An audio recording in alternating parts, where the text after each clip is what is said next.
most directors talked about their crews and the artists they worked with, they always spoke of Treg Brown with great respect, and were very quick to point out how much his work with sound had contributed to the cartoons. Today, in Malibu, California, a record-breaking sharp-nosed trowelfaz was caught by Mr. Treg Brown. Mr. Brown's only comment was, "'Twarn't nothing." Now that's what I call a real fisherman, Father. They credited him with editor, but I believe his role was he was a sound effects editor. One of the important cogs in the studio machine is Treg Brown, head of the cutting department.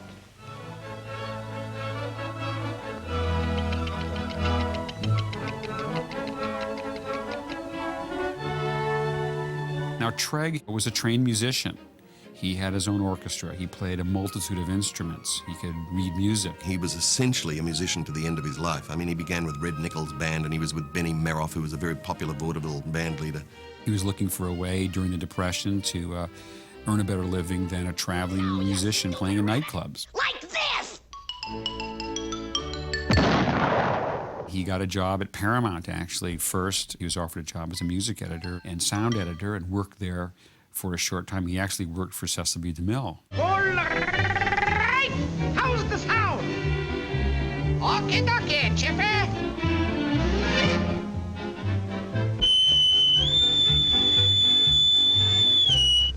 And produced some sound effects in some of DeMille's films in the early 30s, like Cleopatra and Sign of the Cross.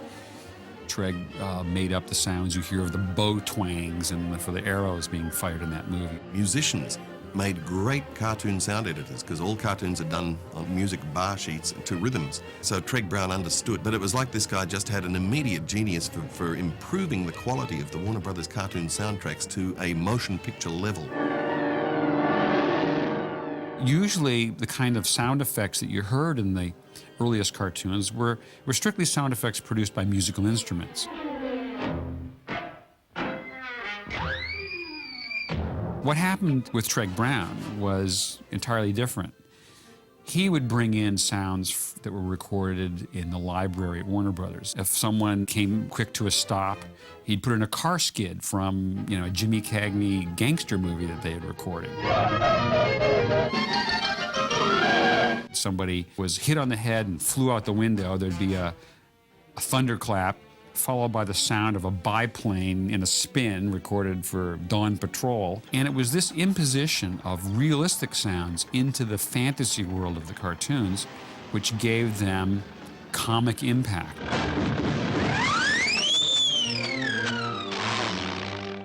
That's why we got sound effects that were unusual, because Treg would try anything. The more offbeat they were, the funnier they were.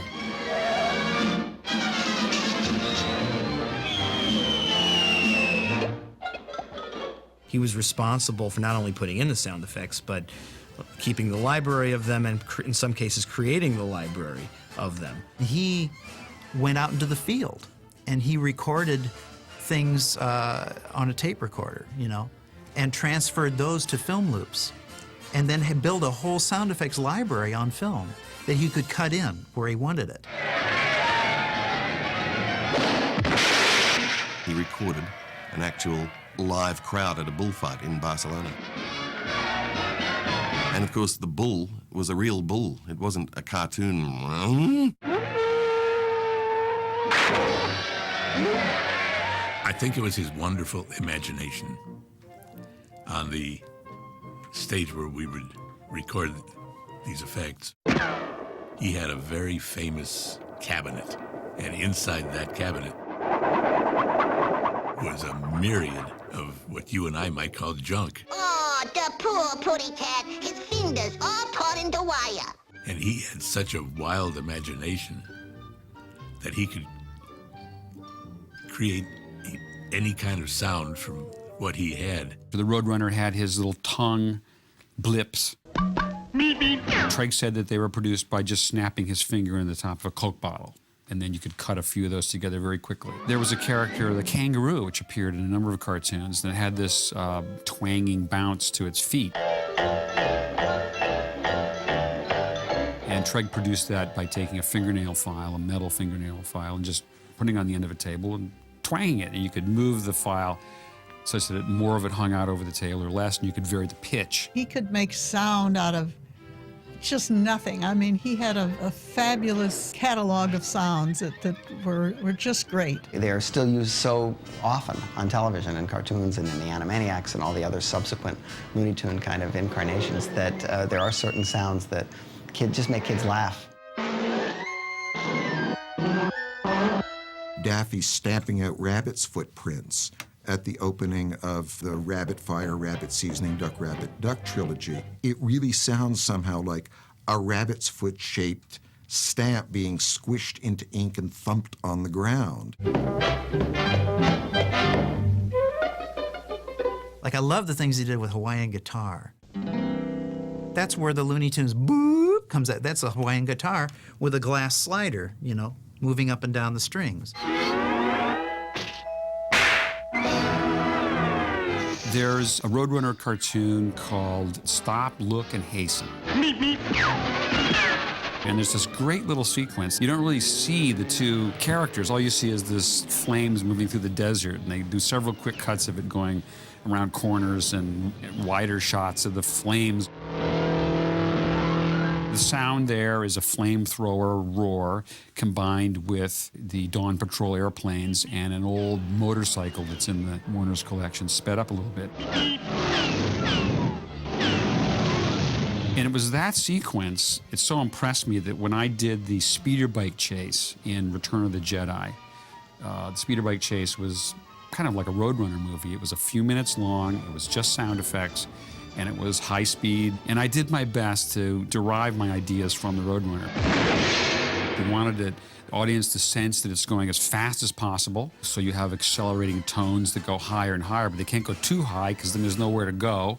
So you have to ramp up to a certain level and then drop away for a moment, cut to a wide shot, cut to something quiet, then let the sound come in again. The Roadrunner cartoons presented two kinds of challenges to Brown. There were sounds that were reused from cartoon to cartoon, the screeches for stops,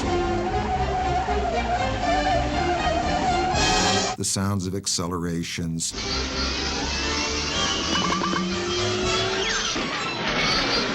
the sticks of dynamite going off. But there were also challenges like finding, well, what kind of noise does a coyote make when he's taken a bottle of earthquake pills? If you open a quart of Acme bumblebees, what do they sound like? What does an Acme batsuit sound like as it cuts through the air and he's beating his wings?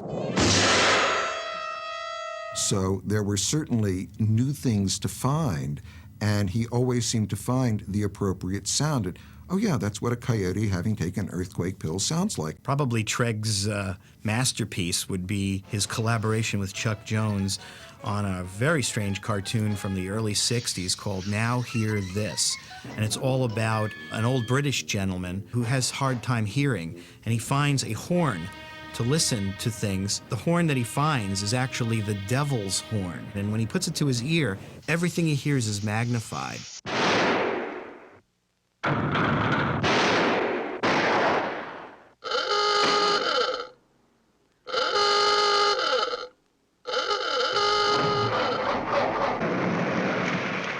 And it was nominated for an Oscar.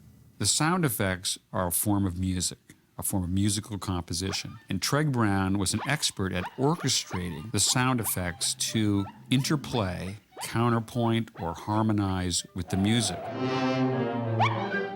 Carl Stalling's music as composer for Warner Brothers starting in 1936 is very important because very often he is providing a lot of the sound effects, musical hits or stings, where he is going to have a piano crash or a cymbal crash. And so often what would happen is Brown would leave out a sound effect where he knew Stalling had actually written a musical one, and likewise Stalling would give space for Brown to add his sound effects.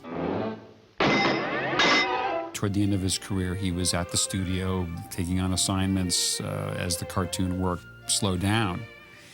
And I don't think he ever was just relegated to cartoons alone. he would always mention The Great Race because they took a cartoon approach to it.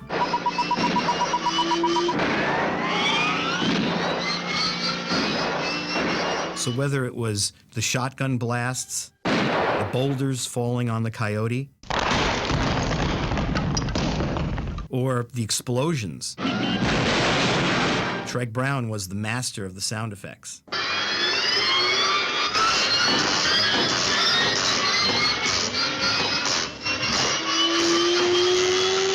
Hey, baggy eyes.